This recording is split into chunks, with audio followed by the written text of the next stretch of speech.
and you can call it to order and we can start whenever you guys are ready. All right. I'm calling to order the 2021 Festival of Balloons Committee. The time is 7:05 p.m. Okay. and we do have a quorum. Yeah, so I have Rosemary, nobody new is on the phone, and I have Mr. Primith and myself. So I think we are ready to go. The only thing is, I will tell you, I received no email public comments, and if there are no other public comments on, then we're good with public comments. Okay, I don't have the printed out agenda in front of me, so if you can kind of guide me through the agenda. We'll be Okay, fine, but no problem. And so the next thing would be City Council Liaison Communications. So Councilmember Primith, if you had any communications? If he does, he's muted. Muted.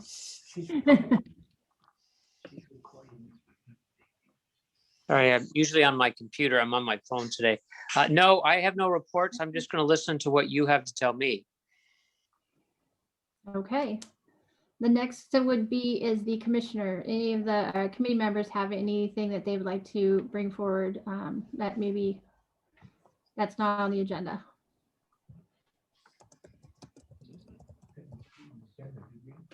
Anyone?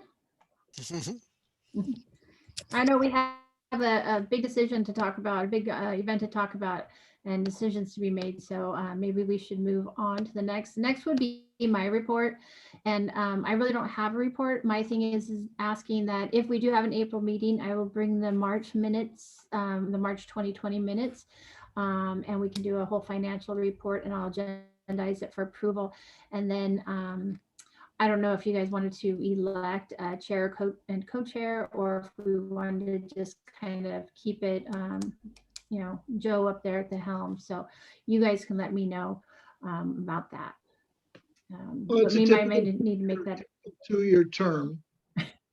And I'm okay. fine with that. Are you on year 2? I'm Or on year this 5? will be 2, yeah. Well, yeah. Last year doesn't count, right? Right. I think you guys are on the We have to 30 year write that in the minutes that we're not going to count last year at all. A meeting in February and then nothing, forget it. And then nothing.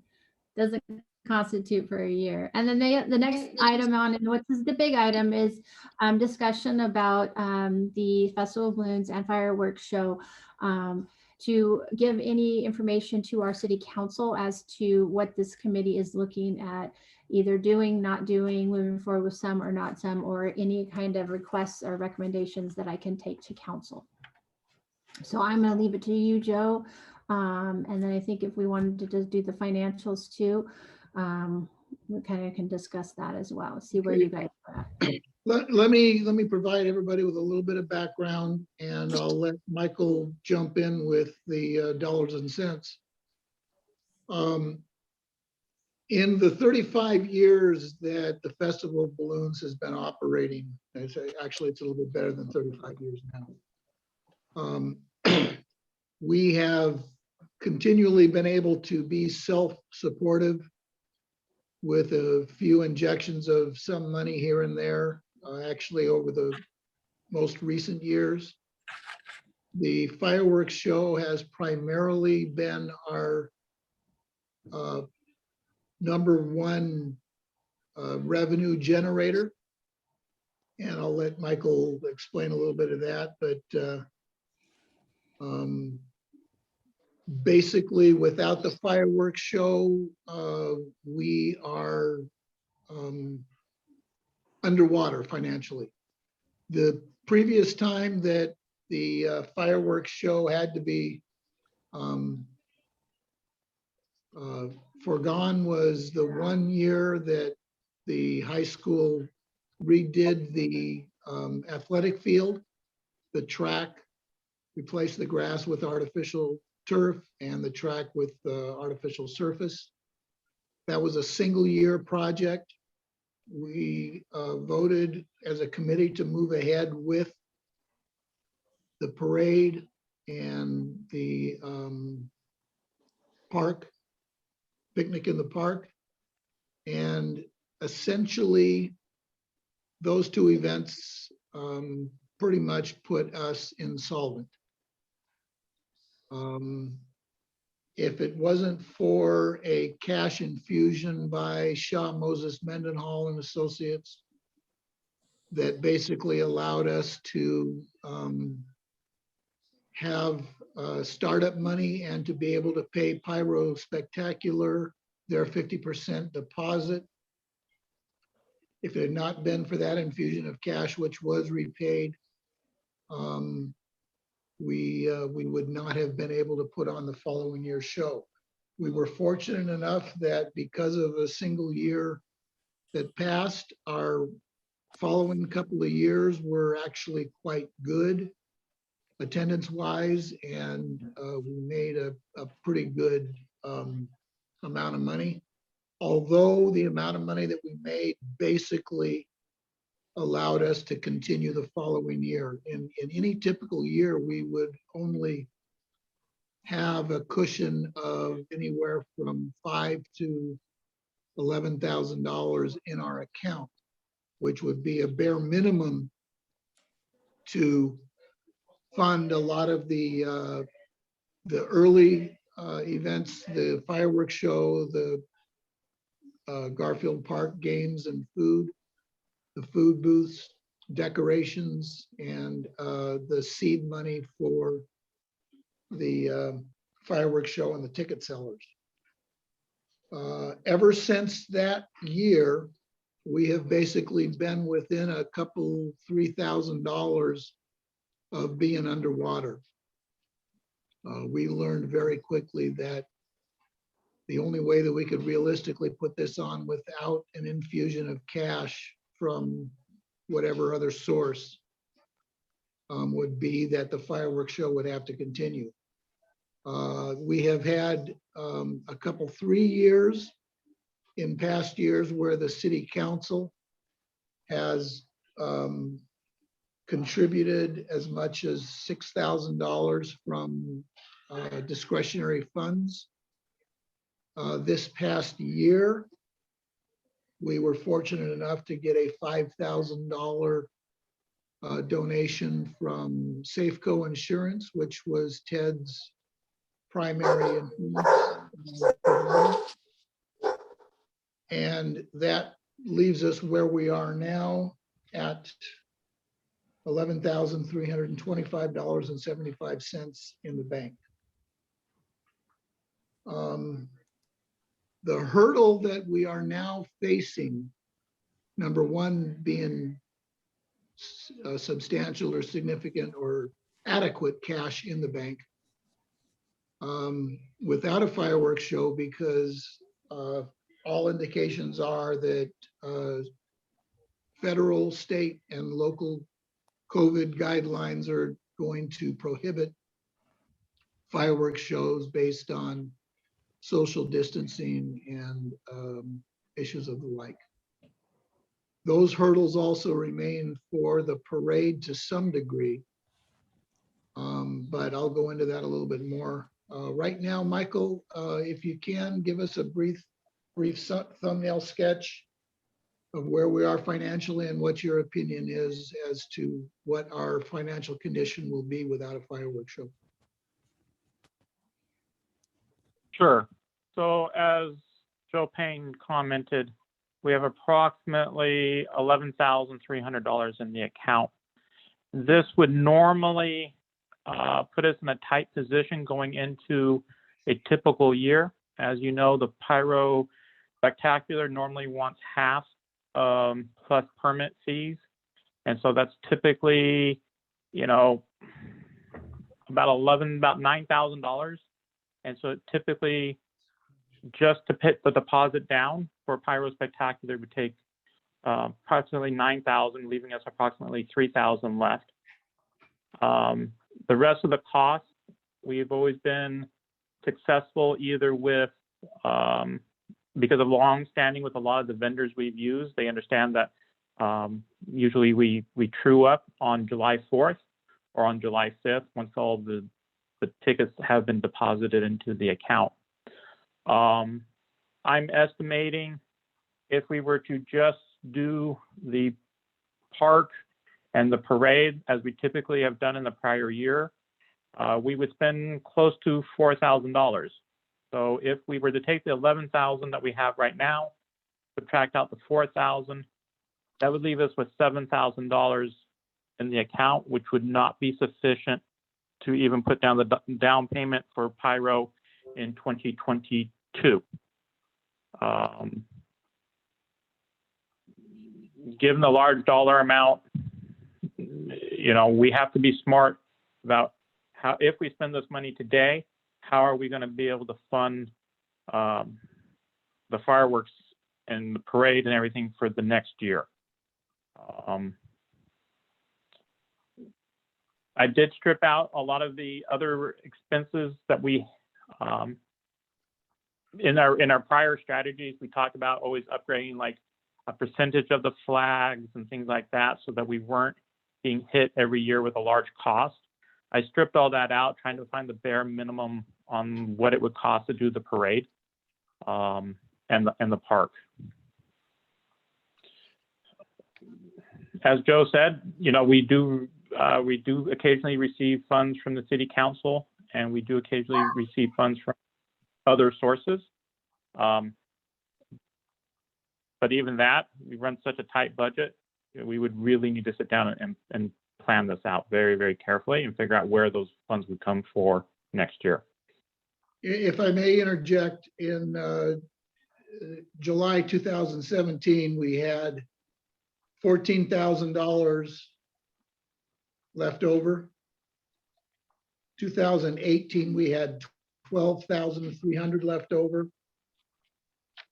In 2019, we had 8,000, which also was, that was the year that we got 6,000 in discretionary funds that brought us up to 14. And this year we are at 11 now.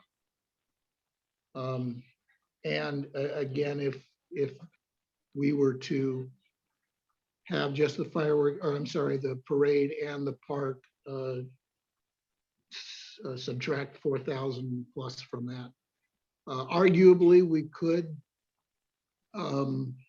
forego some of the costs of a typical parade. I don't expect that we would have the fifth graders to do posters. We probably will not have the Minuteman Band, which I think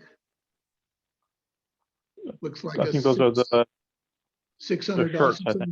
$625, yeah, t-shirts, $625 expense there. Well, the parade itself, banners and signs, $445, posters, $770, t-shirts, $625, decorations and balloons, $500, trophies, $250, porta potties, $200, Abbey graphics, street banners, $700. And I will also mention that one of the reasons why we are able to get to July 5th and you know, be able to pay off some of our bills is because most of our committee members that have run subcommittees have used their personal credit cards to pay for those expenses until the revenues come in on July 5th. So, and you know, I'm sure that everybody's been very generous in being able to do that, with the understanding that on July 5th, they will be reimbursed. That's not necessarily a good fiscal practice, but that's where we are. The biggest issue and problem that we face is that we are extremely limited, and we have a history of a half a dozen years now where our revenues from the fireworks show have been flat, and in fact, slightly lower in subsequent years. The school district will not allow picnicking on the surface. We've basically had to have food vendors come in and eat prior to the event because you cannot take food and drink onto the field. And essentially, people right now are showing up 15, 20 minutes, half hour before the event, stay for the 20-minute, 15, 20-minute fireworks show, and then leave. Our attendance for music and dancing and kids throwing Nerf balls and frisbees and things of that nature has been reduced considerably because it's not as much of a festive atmosphere as it was when we had natural grass. Anything else you can add, Michael? The one expense that you also forgot was the booth at the park, which is about $1,000. Oh, yes, right. I apologize. Yep, It's a large cost. right. Total parade cost is $2,860, and then total park is $1,150. So financially, you can see that we're, basically hitting bottom. We're able to make it work, but we make it work with the understanding that there will be a significant infusion of cash with the ticket sales for the fireworks show. The other issue that we're facing, and there's still a lot of questions to be raised and answered, is whether or not COVID protocols will even allow us to do this again, at least this year. I think for certain that the fireworks show is going to be out. With the number of people that we have participating in the parade, and we have more and more every year, we basically have 80 some odd entries, some of them with 200, 300 kids involved in a single entry, being the youth sports programs and some of the churches and Cub Scouts and Boy Scouts and Girl Scouts and Indian Guides and the like. We jam them into a 1 square block area around the community room and library. I don't know if that's going to be an acceptable situation this year as well. And I think that there might be a lot of parents that wouldn't want their kids there. That might really Well, diminish. yeah, that's the real unknown, is whether or not the youth groups, which are going to be responsible for the kids in the program, will even be permitted to do that. I know Little League is starting up again. The restrictions and limitations on Little League alone are very strict. Everybody has to be masked up, hand sanitizer, still social distancing and the like. I'm just not sure how it's going to work. I'd be concerned also, Joe, about having food booths in the park, whether or not that's going to be allowed, anything like that with the proximity, selling foods. Well, I agree. It's all The that PPE package. I personally, and I'm going to vote right now, I say this is the year to let it go. For myself personally, I don't see it happening so that everybody will enjoy it, no matter what we do. So that everybody else be safe, like spectators on the parade route. Correct. Yeah. So, but Yeah, no, and I agree. And if we're, because like you're saying, Joe, with the youth groups, since obviously, I'm the Scoutmaster Troop 333, and now they're just thinking about protocols to go back. So it's under the youth sports guideline that the county just released, right? So you can only have a cohort of 14. You can only do, I have to take everybody's temperature. We're still meeting on Zoom because there's so many restrictions right now. It's not even worth bringing people back together. Now, by the time we get to July, things could be up, but we know that none of the youth will be vaccinated. That's not part of the protocol. Right. So, and this is all about bringing all the youth together, which doesn't make any sense. And if we're the ones organizing an event, anything that we do for, scouts or baseball or anything like that, that group, if I'm going to say we're going to meetings, I am responsible for the behavior and the protocols and the compliance of all that. I need to take everybody's temperature. I need to keep the records for 90 days. If we're saying, hey, we're going to put on a parade, what are we going to do? Mark out the street every 6 feet, every cohort. It's different. This isn't the year for it. I think we should Yeah. personally, again, it's just my personal feeling that I think we should forget it this year. Just, I agree. Yeah. I think that, the trouble is there's too many unknowns, right? We know it'll be better in correct. July, but how long is it going to be before it's quote normal, right? It's going to be a while, Well, county isn't letting us have that much on the plaza at the music center, even in come June, July. Yeah, And the they- Rose Bowl and they're canceled gonna be their big fireworks. restrictions, and we're gonna have big restrictions, and we're not gonna be able to have food, so I don't know.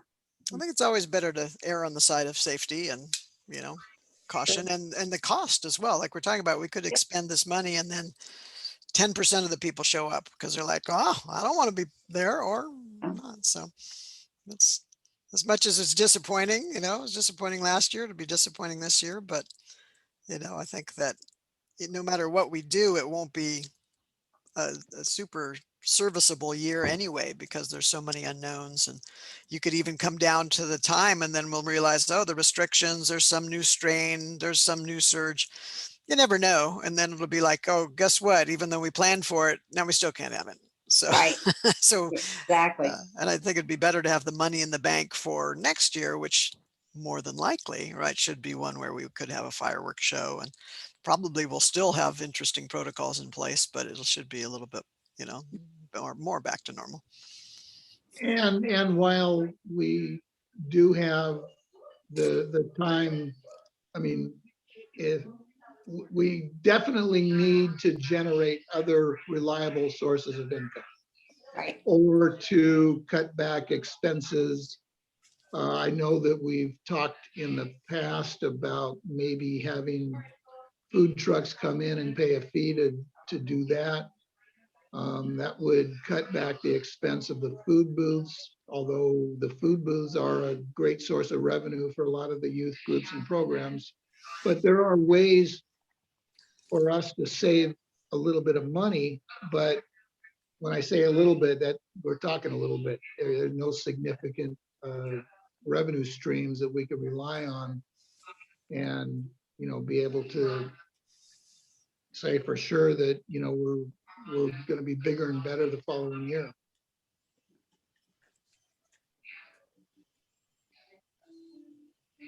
I know that I have talked to some people. Steve Lawrence had mentioned that he's had a lot of people that suggested to him things such as crowdfunding. That might be something that we could look at there. We have intentionally kept fireworks ticket sales artificially low to encourage families to attend. But, year after year, we've had to increase our price of admission a little bit. Now it is getting to be rather burdensome for an entire family to attend the fireworks show, which again amounts to a 20-minute show because there's not much else to be able to do at the high school. And that's now, Sheila, I'll direct this to you, and maybe there's some long-term planning that we can look at, such as changing the venue, maybe looking at the possibility of staging it in Garfield Park, as long as we can get the homeowners to agree with it. But, most of the other venues, the shows that go on, it is an all-day event. And, they show up at a location and picnic and have food and lunch and dinner and fireworks show and the whole deal. Right now, we kind of have three separate events. We have the parade, and then we have the Garfield Park, and then we have the fireworks show.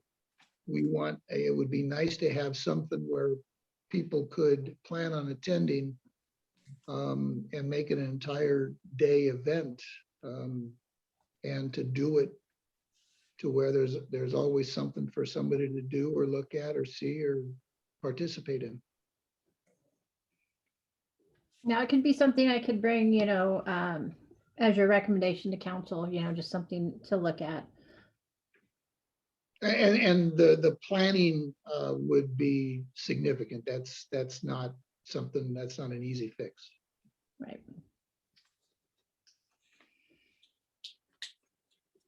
John, any questions or suggestions or recommendations or anything that we can enlighten you with? Well, I'm hearing two lines of discussion. One is with regard to a decision on moving forward this year. It appears that there's a significant risk factor that guidelines will not be there. We will not be able to really carry it forward, either because of legal regulatory restrictions or because the demand won't be there. And if there's a material risk factor, it's always safer to say no. I'm a very optimistic person. I love to throw events. I love to just say, let's go ahead and do it. But I get that. I get that there's that people's expectations have consistently been wrong when they try to be optimistic about the future in the era of COVID. So I appreciate everyone's input on that. And I guess I tend to agree, as much as I'll probably wake up shaking my fists about it. But the other line of thought, which I think is really good, is how to diversify the revenue stream. And crowdfunding sounds great. I do think that there's going to be some other opportunities for partnering for funding. And I would like to encourage, optimism and energy on the increasing the revenue side, the grants that you could get, particularly as you reopen. And that's, of course, now going to be a discussion probably a year away. So that's about all I have for right now.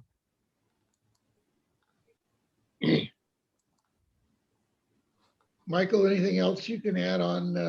I think he's left.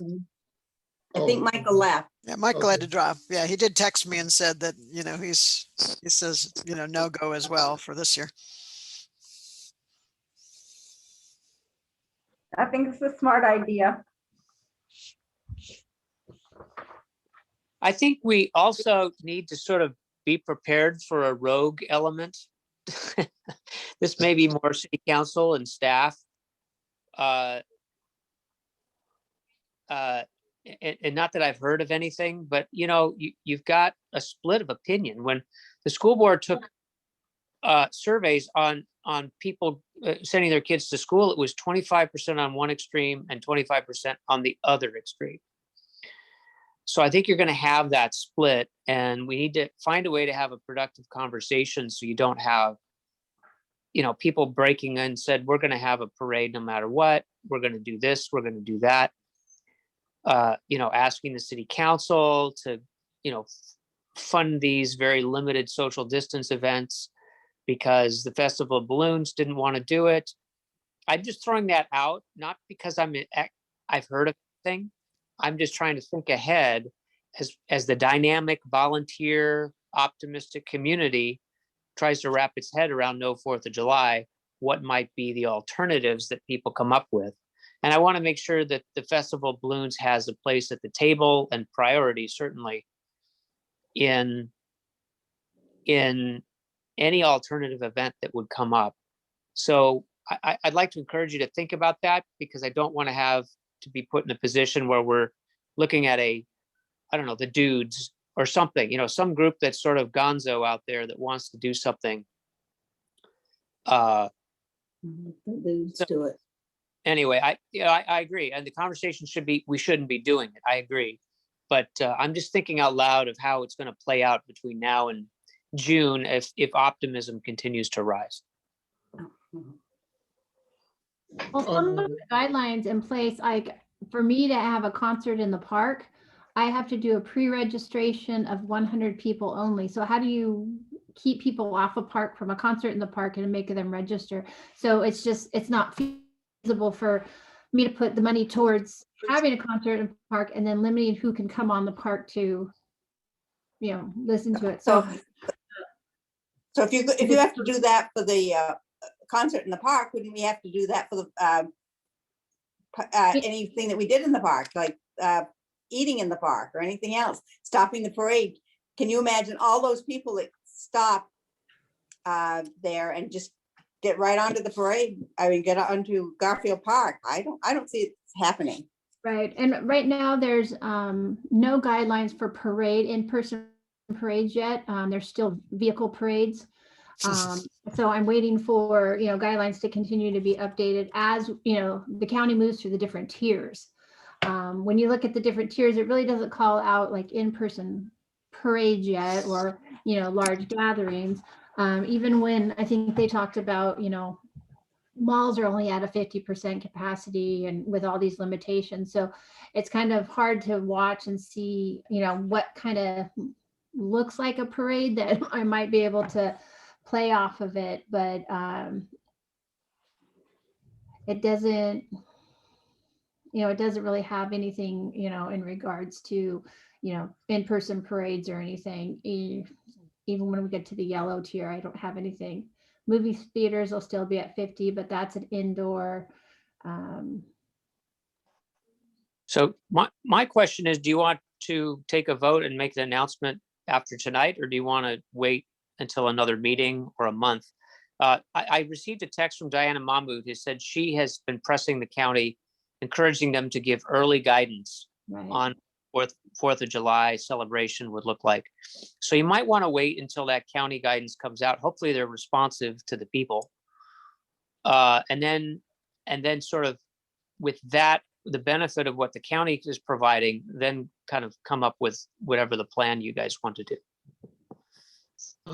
Some issues as far as the timeline goes. I understand that if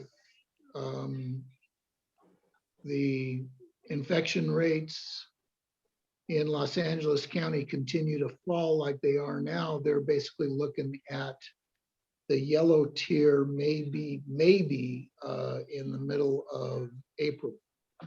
We are right now in typical years gearing up to make all of the decisions that we need to make to even put this thing on for July 4th.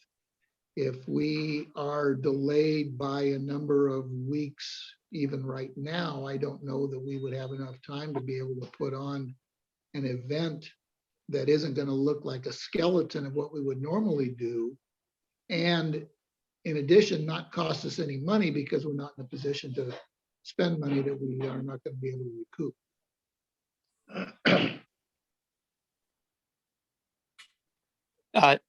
I'd like to encourage a plan to sort of do a quicker tempo staging.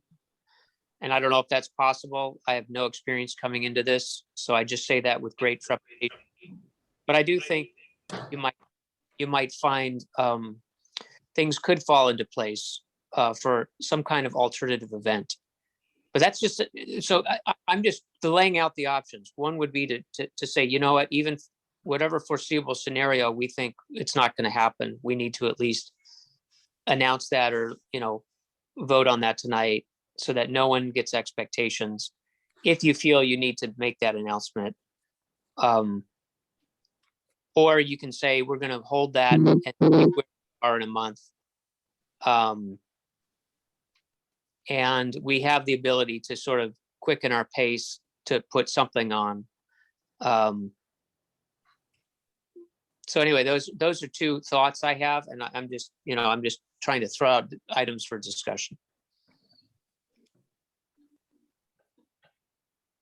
I kind of concur with John. I would rather we make the announcement. Let's see what happens in the next month.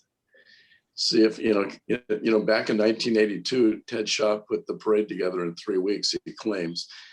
with a group of 5. So even if it was a smaller version of something, to even prevent what John's saying is that some other group in town, like the dudes, might want to take it on in a smaller capacity. I think that we want to put ourselves at least in that position. So I would vote for at least, let's look at it in one more month and see if we can still put something together. I mean, it'd be a shame if things are kind of back to somewhat normal on July 4th and groups are getting together, and certainly that's the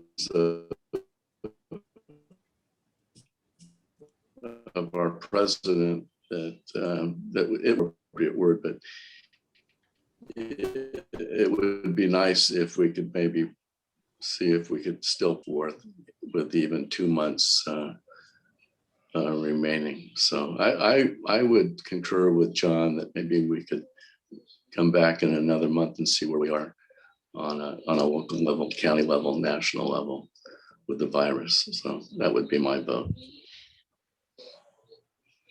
We also see the effects of things opening up right now. In another few weeks, we'll find out if there's more of a spike. Things went up last week slightly of confirmed cases and deaths. Yeah.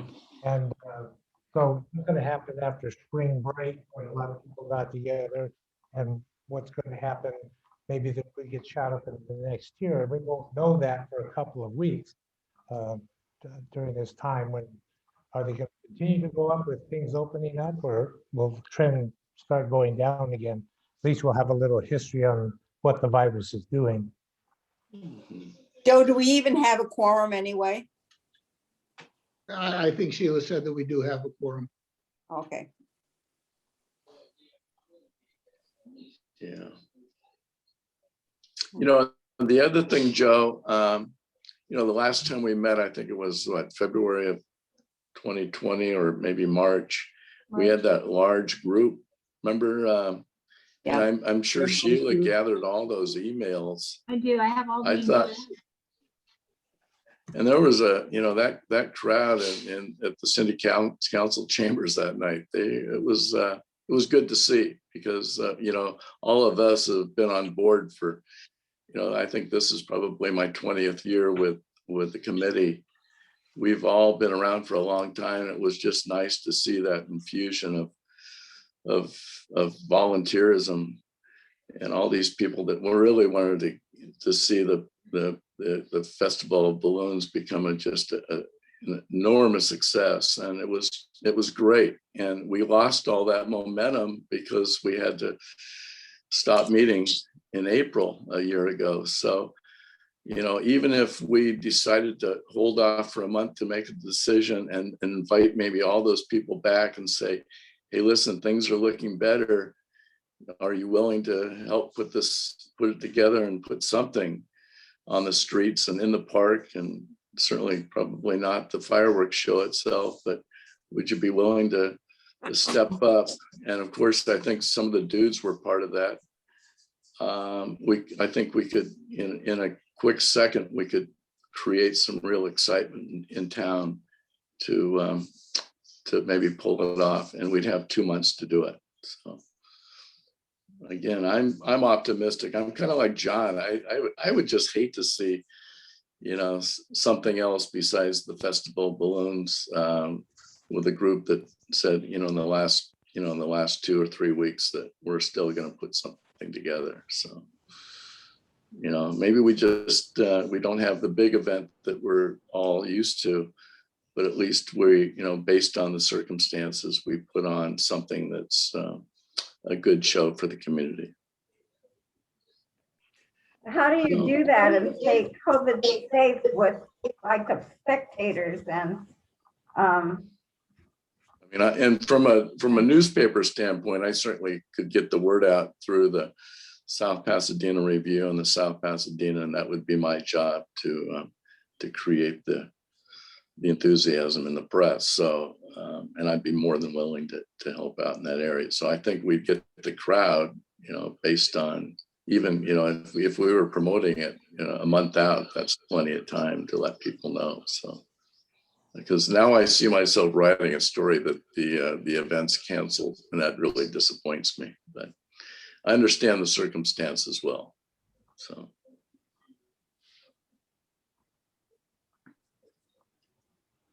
I think there's a lot of people going through this same thought process, and it might be interesting to see what other people announce, you know, other jurisdictions, other cities, and feed that into the hopper and consider that.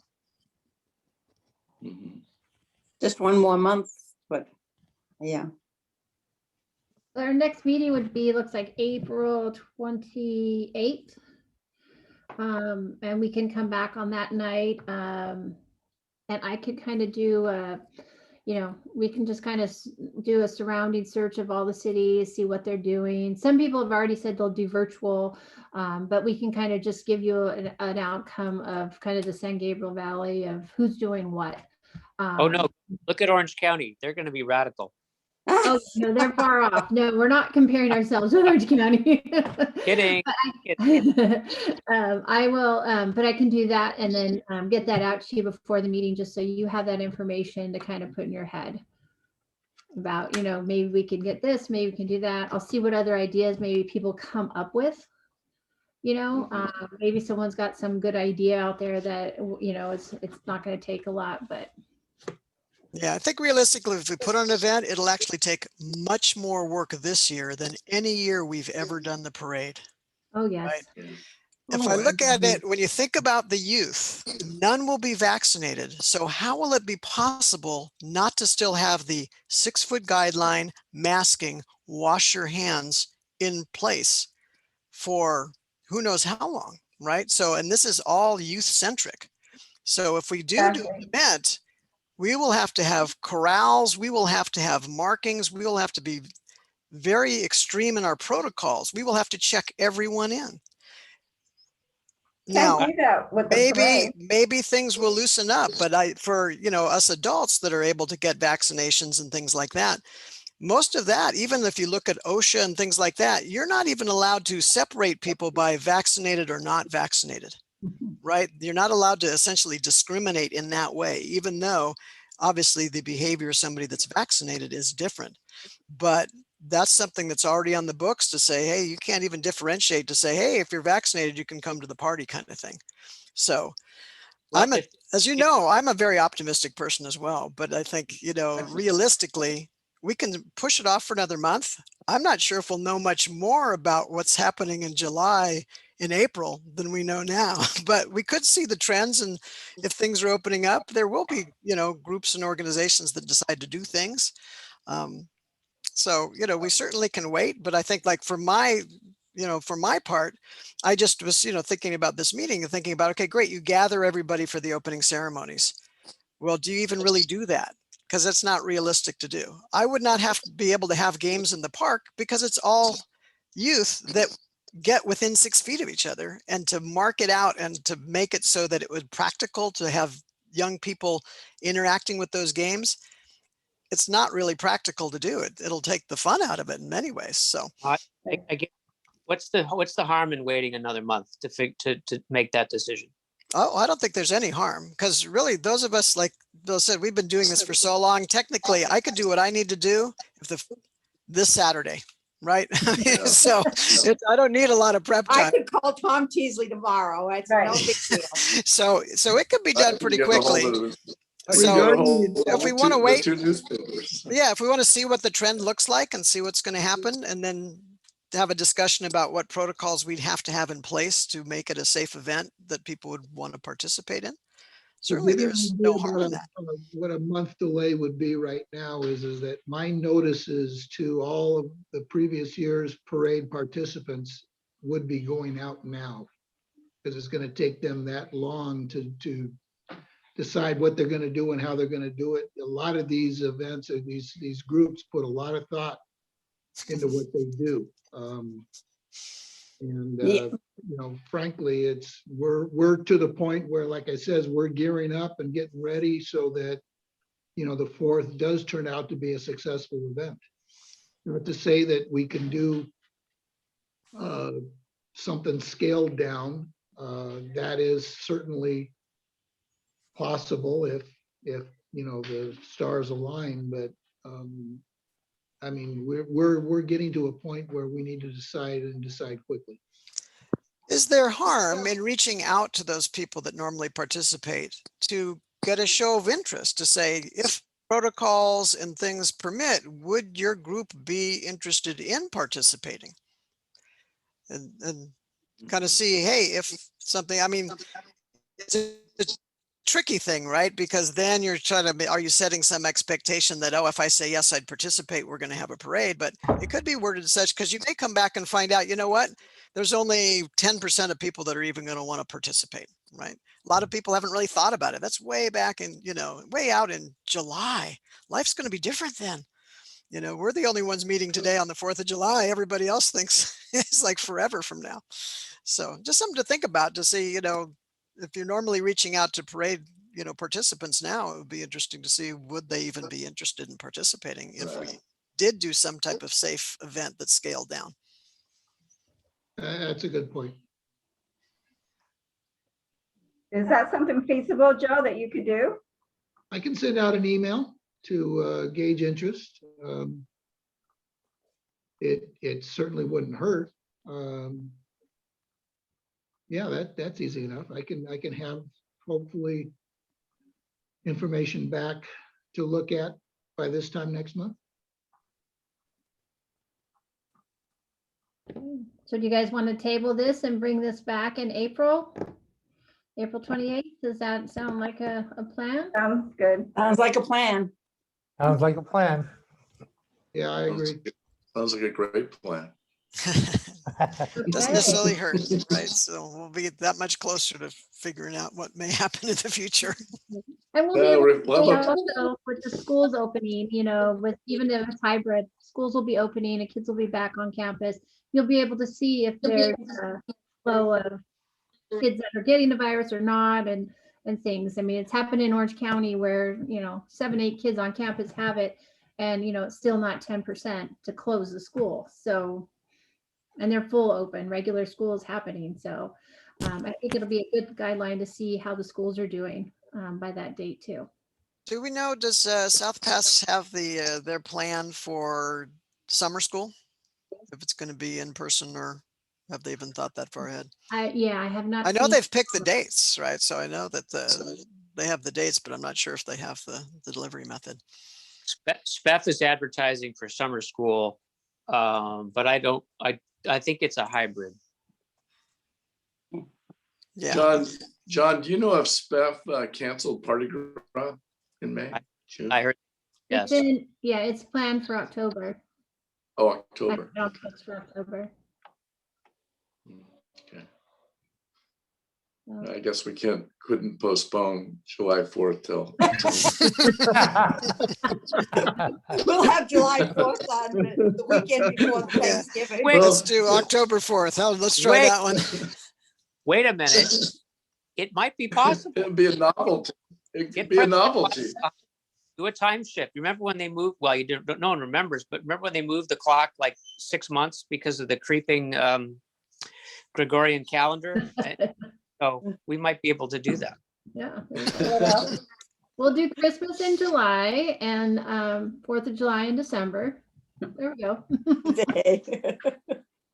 All right. So Well, let's- I'm gonna keep So you- let's take it, yeah, come back in a So month. we'll table this and I'll see you guys in a month. I'll send you out all the meeting information then. I really appreciate your time tonight and all your feedback. It's very helpful, I know, to Councilmember Primith and myself to understand where we might be headed.